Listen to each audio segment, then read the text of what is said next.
Hello friends, स्वागत है आप सभी को मेरे चैनल पे। तो आज की हमारी कहानी का नाम है परिवर्तन। रचना गहरी सोच में डूबी हुई थी कि माँ के व्यवहार में आया परिवर्तन उसकी समझ से बाहर था। रचना कॉलेज के प्रथम वर्ष की विज्ञान की छात्रा थी। वह अपनी माँ से बहुत प्यार करती थी। श्रुति भी अपनी बेटी रचना पर जान छिड़कती थी, परंतु रचना श्रुति में पिछले कुछ समय से अजीब सा बदलाव महसूस कर रही थी। पहले माँ हर बात उसे प्यार से समझाती थी। उनके हर काम में स्नेह व आत्मीयता झलकती थी। रचना को याद है, जब वह स्कूल से लौटकर आती तो माँ उसे गले से लगा लेती थी और मिनटों में उसका मनपसंद खाना टेबल पर रख देती थी। उससे अगर कुछ गलती हो जाती तो उसे डांटने की बजाय समझाती थी। कितनी अच्छी थी माँ, उसकी हर बात को रुचि लेकर सुनती। लेकिन अब उन्हें ना जाने क्या हो गया है, अब वे अपने आप में ही डूबी रहती है। रचना जब कॉलेज से आती है तो या तो किसी पत्रिका में डूबी होती है या फिर कहीं जाने के लिए श्रृंगार कर रही होती रहती। इन सब बातों को लेकर साहिल और उसमें कभी कभी नोक झोंक भी होने लगी। उसकी सुंदरता कम हो गई है, वह कुछ मोटी हो गई थी, इसलिए हमेशा यह सोचती कि काश तुम पैदा ही ना हुई होती। परंतु धीरे धीरे तुम्हारे प्रति उसका मातृत्व जाग उठा और वह तुम में व्यस्त हो गई। कुछ समय बाद जब तुम्हारा भाई हुआ तो वह और भी निराश हो गई। सब तरफ से मिलने वाली प्रशंसा अब बहुत कम हो गई। राजू के जन्म के बाद वह कुछ बेडौल हो गई, वजन भी बढ़ गया। आलस की वजह से उसने व्यायाम की ओर भी ध्यान नहीं दिया और दिन प्रतिदिन और मोटी होती गई। इधर तुम्हारे पापा व्यवसाय में अधिक व्यस्त हो गए, अतः उनका ध्यान भी घर की ओर पहले की अपेक्षा कम हो गया। अब उसे ऐसे वाक्य सुनने को मिलते, श्रुति तुम कितनी मोटी हो गई हो, पहले कितनी अच्छी लगती थी। उससे श्रुति और अधिक निराश रहने लगी। जब उसके बालों में सफ़ेदी झलकने लगी तो उसे डिप्रेशन रहने लगा। उसने बालों को डाई कराना शुरू कर दिया। चेहरे पर भी वह अधिक श्रृंगार करने लगी। इधर तुम जवान हो गई, तुम सुंदर भी हो। ऐसे में जो भी श्रुति से मिलता यही कहता, तुम्हारी बेटी तो बहुत सुंदर है, तुम भी कभी ऐसी हुआ करती थी। वह तुमसे ईर्ष्या करती हो, ऐसी बात नहीं है, पर वह अपने बारे में दूसरों की राय जानकर कुपित हो जाती है, इसलिए उसका व्यवहार तुम्हारे प्रति बदलने लगा। बात बात पर तुम पर गुस्सा उतरने लगा। उम्र बढ़ने के साथ साथ उसमें जो परिवर्तन आ रहे थे वह उसने सामंजस्य नहीं बिठा पाई। उम्र बढ़ने के साथ साथ इंसान के पहनावे में, बोलने चालने में, हर बात में बड़प्पन आ जाना चाहिए, सादगी आ जानी चाहिए। बड़ी उम्र में ये सारी बातें ज़्यादा आकर्षित करती है। ये बात वह नहीं समझ पाई। नीलेश हमारा सहपाठी था, वह कभी श्रुति पर जान छिड़का करता था, उसकी सुंदरता का बखान करते ना थकता था। जब उसने भी ऐसा कहा तो श्रुति बिल्कुल निराश हो गई। रचना के लिए ये सारी बातें नई थी, परंतु वह समझदार थी, अतः सब कुछ समझ गई। निशा ने रचना के सिर पर स्नेह से हाथ रखकर कहा, तुम चिंता मत करो रचना, मैं उन्हें समझाने की कोशिश करूंगी।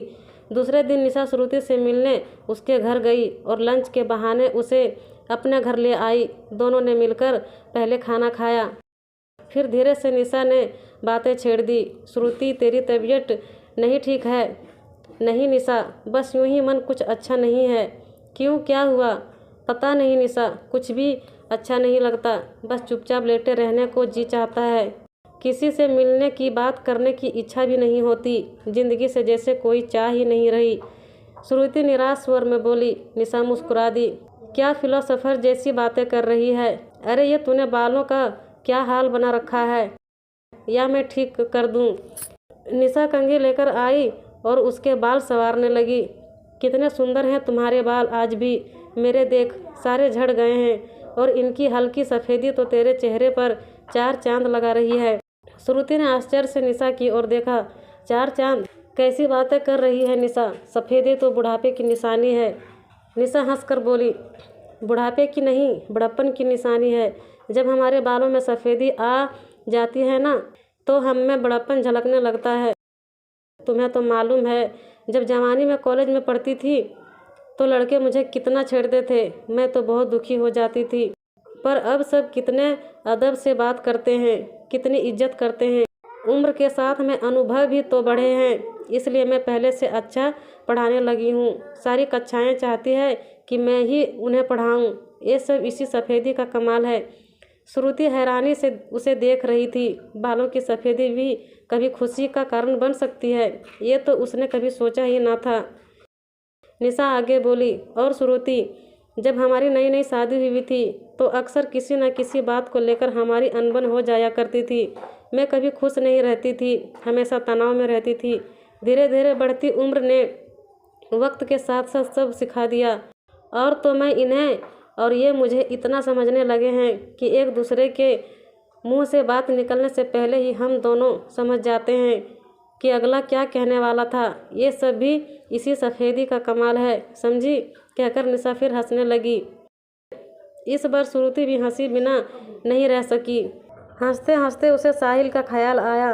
क्या उसने साहिल के बारे में कभी ऐसा सोचा भी?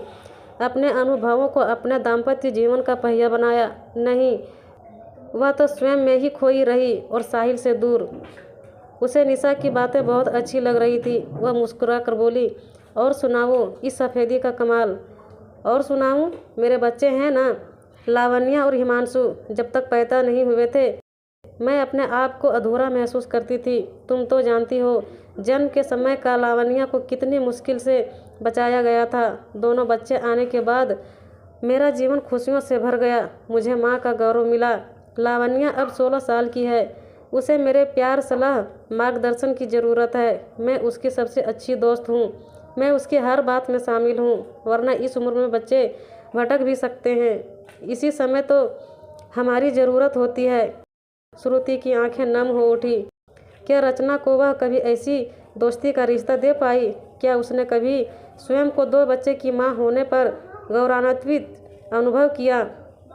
शायद नहीं। तभी निशा अंदर जाकर एक साड़ी ले आई और उसे देते हुए बोली, देख श्रुति, ये साड़ी कैसी है? कल ही खरीदी है। श्रुति ने साड़ी देखकर कहा, अच्छी तो है, पर इसका रंग बहुत ही हल्का है। निशा ने कहा, इनकी पसंद है। वैसे भी अब मैं गहरे रंगों को छोड़कर हल्के रंग पसंद करने लगी हूँ। हर चीज़ का एक वक्त होता है और वक्त के साथ चलने में ही बुद्धिमानी है।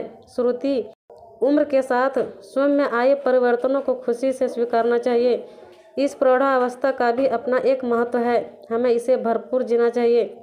बल्कि मैं तो इसे अपने जीवन का सुंदरतम हिस्सा मानती हूँ। और तुम? श्रुति सिसक रही थी। उसकी और निशा की सोच में जमीन आसमान का अंतर था। अपनी सोच की वजह से ही उसने अपना जीवन नर्क बना रखा था। वह कोई जवाब ना दे सकी। बताओ ना श्रुति, तुम क्या सोचती हो? निशा ने फिर पूछा। श्रुति ने भीगे स्वर में कहा, निशा, आज तक मैं भटक रही थी।